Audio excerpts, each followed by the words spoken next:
Halo semuanya, kali ini saya akan kembali mereview kelanjutannya film Police Story yang kedua. Di film Police Story yang kedua ini akan mengisahkan kembali aktor utamanya yaitu Jackie Chan atau Sersan Chen Kak Kui, yang dimana kisahnya menceritakan tentang teroris yang memeras dari para bos-bos perusahaan besar. Nama Chen Kak Kui di dalam divisi kepolisian tentunya bukan nama yang asing, karena banyaknya misi atau kasus kejahatan yang berhasil diselesaikan dengan sempurna. Bahkan dia termasuk ke dalam jajaran anggota kepolisian yang dihormati. Tapi di sini seperti biasa saya akan memanggil sebutan namanya dengan nama Jackie Chan. Oke, tanpa lama-lama kita langsung saja masuk ke ceritanya. Tapi sebelum masuk ke cerita, seperti biasa jangan lupa untuk menekan tombol subscribe-nya dan aktifkan juga tombol loncengnya agar saya semangat dalam membuat kontennya.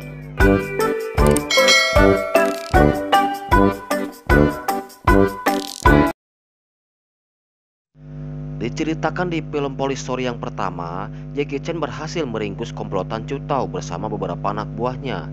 Karena aksi penangkapan yang tersebut banyak menanggung kerugian besar, seperti terjadinya kerusakan besar di mal-mal dan membuat heboh divisi kepolisian karena telah menyandra Inspektur Raymond. Dan akhirnya Jackie Chan pun diturunkan pangkatnya menjadi polisi lalu lintas.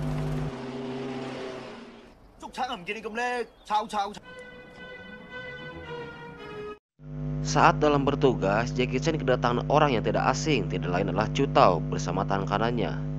Nama tangan kanannya ini saya akan memanggilnya dengan nama sebutan Agus.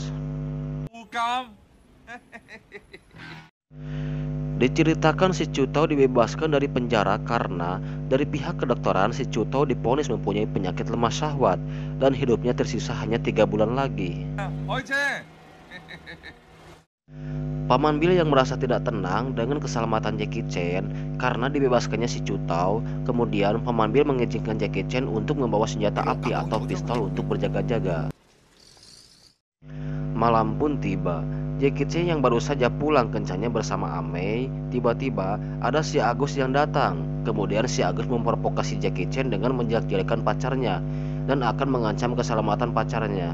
Amei yang risih dengan keberadaannya si penjahat, Amei pun naik ke lantai atas dan berniat untuk menyiraminya dengan air. Alih-alih mau menyirami si penjahat tersebut, namun air siraman itu malah kena kepada si Jackie Chan. Kemudian si Agus pun pergi. Karena merasa cemas dengan keberadaannya Amei, Jackie Chan pun menyuruh Amei untuk tinggal sementara di rumah bibinya. Esoknya pun tiba. Amei yang sedang menuju ke rumah bibinya dengan tidak disadari, si Agus membututi Amei sampai ke tempat lokasi bibinya berada. Setelah itu si Agus kembali memprovokasi Amei bersama bibinya. Karena terbawa emosi, Amei pun menonjok si Agus sampai kacamatanya pecah. Namun, si Agus yang kesakitan kemudian membalas kembali dengan menampari Amei dan mendorong bibinya sampai terjatuh. Bibinya yang merasa kesal dan kasihan kepada Amei, kemudian bibinya menghubungi Jackie Chan untuk melihat kondisi Amei.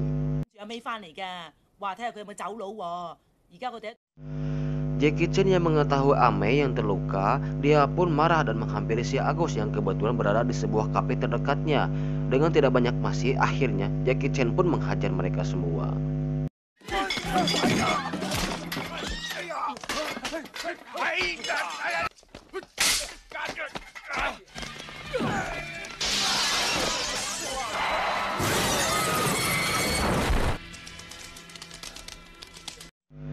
Tidak lama kemudian, berita perkelahian tersebut sampai ke telinga Inspektur Raymond.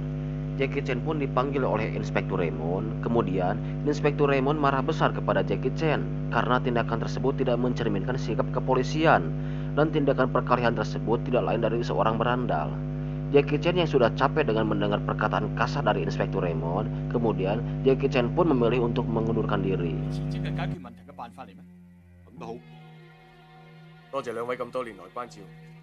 Malam pun tiba. Jackie Chan yang sudah keluar dari pekerjaan sebagai kepolisian kemudian mengatakannya kepada Amei. Amei yang mendengar Jackie Chan keluar dari kepolisian sangat senang dan memeluknya. Kemudian mereka pun merencanakan liburannya selama 3 bulan ke Bali. Ketika mau membeli tiket di biro jasa di sebuah mall, Tanpa disengaja, mereka bertemu bersama petugas dari kepolisian. Kemudian, petugas kepolisian meminta tolong kepada Jackie Chan bahwa di mall ini dalam ancaman pengeboman. Jackie Chan pun membantu petugas tersebut dengan menyalakan alarm kebakaran untuk mengevakuasi pengunjung.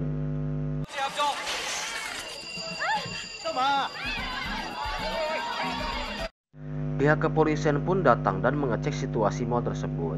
Jackie Chan yang bertanggung jawab atas perbuatan kegaduhan tersebut.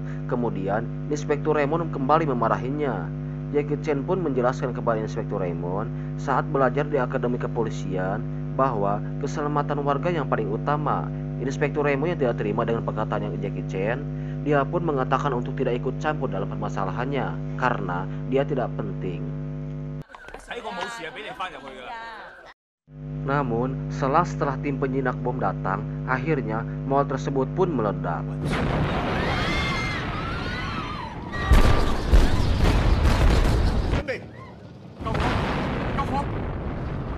Singkat cerita, di sini diperlihatkan para bos besar sedang berkumpul membahas teror ancaman bom tersebut.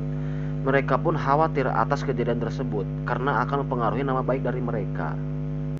Tidak lama kemudian si teroris pun menelpon mereka. Si teroris ini mengancam kepada mereka bahwa si teroris ini meminta uang 10 juta dolar dengan ancaman akan melakukan pengeboman di properti mereka yang lain. Kemudian mereka pun menghubungi bantuan kepada kepolisian. Singkat cerita lagi, akhirnya para petinggi kepolisian pun mengadakan rapat tentang kasus teror tersebut. Di sini, Inspektur Raymond mendapat pujian dari para petinggi karena banyak kasus yang diselesaikan dengan sempurna oleh Inspektur Raymond. Kemudian, para petinggi menyuruh Inspektur Raymond untuk mengatasi kasus teror tersebut.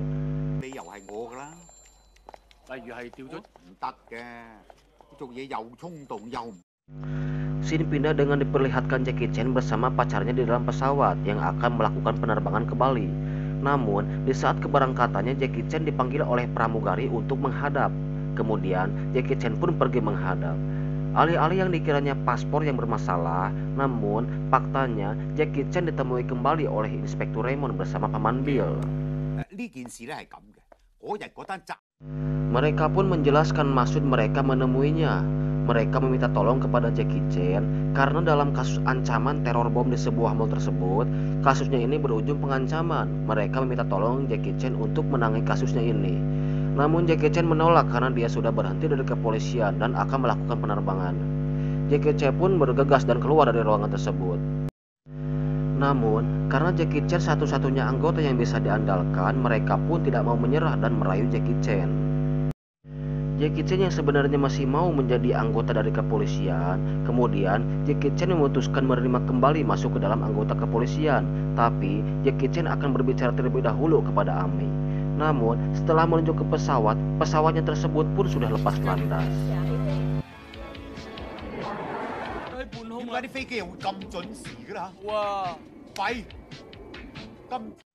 Hari esoknya pun tiba. Jackie Chan bersama Paman Bill pergi menuju ke sebuah perusahaan. Kemudian, Jackie Chan pun mulai melancarkan aksinya dengan memasang penyadap di sebuah ruangan rapat. Setelah berhasil memasang penyadap, kemudian mereka pun kembali ke kantor kepolisian. Setelah sampai di kepolisian, Jackie Chan diberitahu sama rekannya bahwa di ruangan tersebut ada Ame yang sedang menunggunya. Kemudian Jackie Chan pun menghampirinya. Melihat Jackie Chan yang sudah datang, Ame pun marah besar kepada Jackie Chan dan mengatakan semua kejadian masalahnya saat berada di bandara Indonesia. Kemudian terjadilah perang dunia percintaan.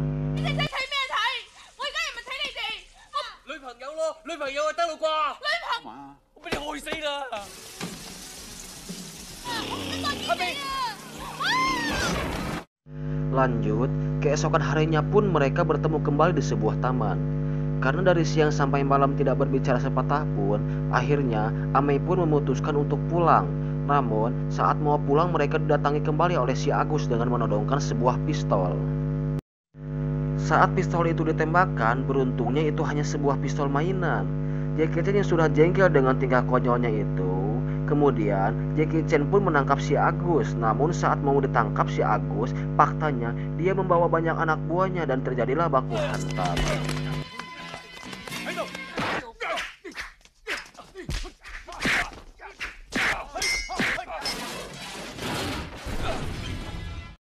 Lanjut, kabar perkelahian tersebut sampailah kepada Inspektur Raymond. Kemudian, Inspektur Raymond memanggil kembali Jackie Chan. Tapi, alih-alih akan dimarahi kembali, faktanya Inspektur Raymond justru malah bersikap lembut kepada Jackie Chan. Dan dia juga mengatakan untuk lebih berhati-hati. Setelah itu Jackie Chan ditugaskan oleh Inspektur Raymond untuk bekerja sama bersama tim penyelidik. Kemudian Jackie Chan bersama tim penyelidik mulai mencari tahu tentang dalang dari orang yang melakukan teror bom tersebut. Selang beberapa saat si penjahat itu pun menelpon kembali kepada para bos perusahaan. Jackie Chan yang sudah menyadap ruangan itu berhasil melacak keberadaan si penjahat tersebut. Pihak penjahat tersebut sadar bahwa para bos perusahaan hanya mengelur waktu. Lalu si penjahat tersebut berubah pikiran dan meminta menaikkan uangnya menjadi 20 juta dolar. Setelah itu Jackie Chan menghubungi anggota kepolisian yang berada dekat dengan lokasi telepon umum dan memerintahkan untuk memeriksa orang yang baru saja keluar dari telepon umum. Namun pada akhirnya si petugas tersebut berhasil dilumpuhkan dan si penjahat tersebut pun berhasil kabur. Lanjut, scene pindah dengan dikabarkan petugas kepolisian sudah membaik. Setelah itu, petugas tersebut meminta maaf karena tidak bisa mencari tahu identitas dari penjahat dan kehilangan pistolnya tersebut. Karena petugas ini baru, kemudian Jackie Chan pun memasukkan petugas tersebut ke dalam timnya. Selang beberapa saat, timnya Jackie Chan berhasil menemukan kembali orang tersebut dan diketahui namanya adalah Pei. Kemudian Jackie Chan pun memutuskan untuk turun tangan sendiri. Di sini, Jackie Chan menyamar berpura-pura sebagai orang yang membeli peledak. Namun penyamarannya ini dicurigai oleh si Pei. Lalu dia pun memanggil petugas. Tapi beruntungnya Jackie Chan berhasil kabur dari petugas tersebut.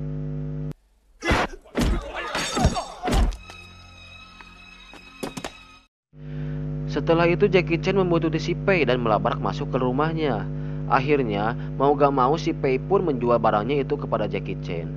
Namun setelah barangnya dikeluarkan, kemudian Jackie Chan pun membuka penyamarannya dan membawa si Pei ke kantor kepolisian. Lanjut, si Pei pun dibawa ke ruang interogasi dan berhasil mendapatkan informasi tentang bandar besar penjualan bom tersebut. Orang tersebut bernama Beruang Kutub, yang lokasi terkini berada di Tokyo. Kemudian, tim Jackie Chan pun melancarkan aksinya dengan membuntuti si Beruang Kutub sampai ke lokasi markasnya. Mereka pun diketahui di dalam markas tersebut terdapat 3 orang. Setelah ketiga orang tersebut terlihat keluar dari markasnya, kemudian Jackie Chan membagi tugas ke dalam 2 tim. Tim pertama dengan mengikuti ketiga orang tersebut keluar, dan tim kedua yang dijalankan langsung oleh Jackie Chan bersama rekannya yang lainnya untuk menyusup langsung ke dalam markas. Tim pertama pun membuntuti ketiga orang tersebut, namun aksinya itu berhasil diketahui oleh penjahat tersebut. Lanjut, tim kedua yang akan menyusup langsung ke dalam markasnya. Setelah berada di dalam, Jackie Chan bersama rekannya berhasil menangkap 1 orang. Saat ditanyai informasi temannya, diketahui orang tersebut tuli dan bisu. Dikiranya orang tersebut tidak bisa melakukan apa-apa, namun faktanya orang tersebut pintar dan mengelabui mereka dengan memainkan mobil remote yang diarahkan langsung kepada Jackie Chan, ya di mana di dalamnya terdapat peledak yang lumayan ledakannya. Kemudian orang tersebut pun berhasil melarikan diri.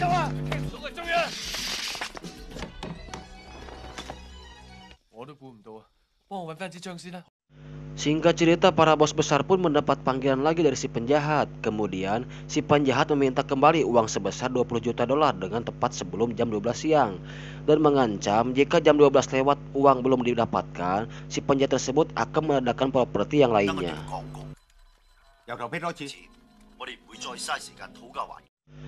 Inspektur Raymond yang mendapat kecaman dari bos besar, kemudian dia mengerahkan semua anggota kepolisiannya untuk menjaga dan menyelidiki titik yang mencurigakan yang berada di area perusahaan. Scene pindah dengan diperlihatkan Pei yang dicurigai oleh rekannya telah berkhianat kepada mereka. Kemudian rekannya mengancam Pei untuk memasang sebuah bom yang dimana bom tersebut akan dikirim ke dalam markas kepolisian, dan dibarengi juga bom tersebut dikirimkan berupa paket kepada Nona Wong. Selang beberapa saat, Ame datang ke kantor kepolisian untuk menemui Jackie Chan dan memberikan sebuah kertas cintanya. Kemudian Ame pun lanjut pulang. Setelah pulang, dengan kebetulan ada penjahat teroris yang memantau dari kejauhan. Amei pun dibuntuti oleh si penjahat teroris tersebut yang bertujuan untuk menyanderanya. Lanjut ke dalam kepolisian, dikiranya hanya gertakan, namun paket yang dikirim kepada Nona Wong pun meledak dan tidak lama kemudian juga kantor kepolisian berhasil diledakkan.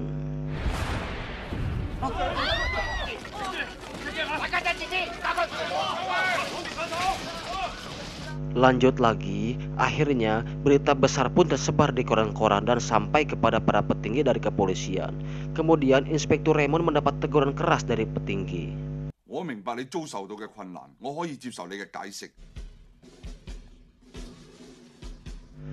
Scene pindah dengan diperlihatkan Amei yang sedang belanja bersama bibinya. Kemudian Amei pun diculik oleh penjahat teroris tersebut. Bibinya yang panik Amei pun diculik menghubungi Jackie Chan. Dikiranya komplotan si Cutau, akhirnya Jackie Chan pun pergi mengamuk ke tempat kediaman si Cutau.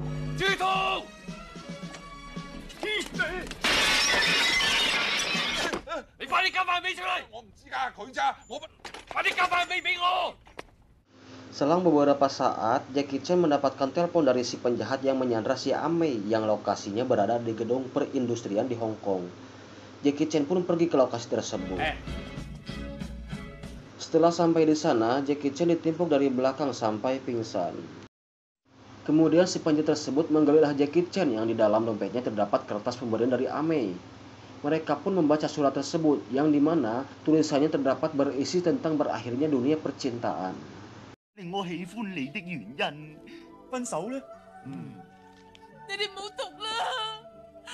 Lanjut, karena Jackie Chan lemah terhadap Amei yang disakiti, Jackie Chan pun disuruh untuk mengambil uang tersebut dari para bos dengan dipasangi rompi yang berisikan bom. Kemudian, Jackie Chan bersama penjahat tersebut pun berangkat. Setelah sampai di perusahaan bos besar, Jackie Chan pun menerobos masuk ke dalam untuk mengambil uangnya. Inspektur Raymond yang kaget melihat tingkah Jackie Chan, kemudian Inspektur Raymond pun menodongkan pistolnya. Alih-alih akan menembak Jackie Chan, namun diketahui Jackie Chan dipasangi bom pada tubuhnya. Kemudian Inspektur Raymond pun bersama anak buahnya membiarkan Jackie Chan untuk pergi. Lanjut, saat dalam perjalanan membawa uangnya, Jackie Chan mengelabui mereka dengan berpura-pura dikejar oleh polisi. Kemudian Jackie Chan pun melaju menuju sebuah terowongan. Namun faktanya Jackie Chan merencanakan ide gila dengan melepas rompi yang berisikan bom tersebut.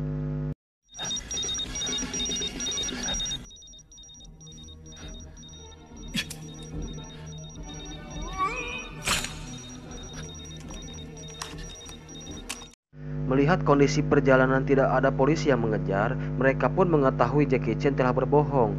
Mereka pun merencanakan untuk meledakkannya, namun saat mau meledakkannya mereka sadar bahwa di dalam terowongan tersebut tidak ada asinnya, dan mereka pun memilih meninggalkannya karena masih memiliki sandera lain, tidak lain adalah Amei. Singkat cerita, Jackie Chan pun berhasil melepaskan rompi bom tersebut. Setelah itu, dia menuju ke tempat lokasi gedung perindustrian Hong Kong. Melihat di gedung hanya ada satu orang, dan Jackie Chan pun menerobos masuk dan melumpuhkan orang tersebut. Kemudian Jackie Chan pun menyandera orang tersebut dan menuju ke tempat lokasi Amei berada.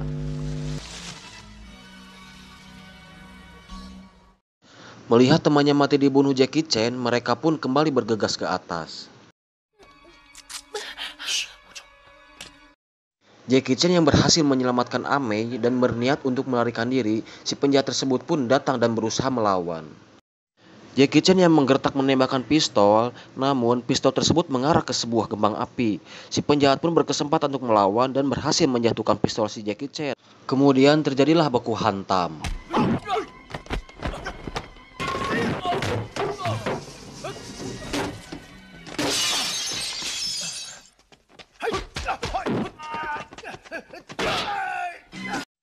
Singkat cerita, Jackie Chan berhasil mengalahkan 2 orang hingga tersisalah 1 orang. Karena yang 1 orang jago bela diri, Jackie Chan pun kembali kalah.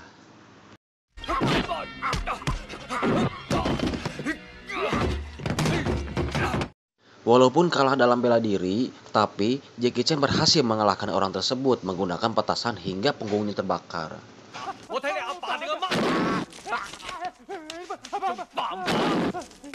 Karena semua ruangan terbakar karena efek dari kembang api, kemudian Jackie Chan pun bergegas keluar hingga terjadilah ledakan. Dan ending dari cerita pun diakhiri dengan kembalinya hubungan Jackie Chan dan diperlihatkan juga pertunjukan kembang api versi siang hari. Dan cerita pun selesai. Gimana kawan-kawan filmnya? Maaf biar hapunten ya, soalnya audio suaranya kurang mendukung. Sepertinya saya harus ganti hairspray yang baru gitu ya. Kabeli wae. Mungkin segini saja dari saya ya. Terima kasih buat kalian yang sudah menonton. Jangan lupa jika kalian suka dengan video saya, like dan komen ya. Salam tolak miskin.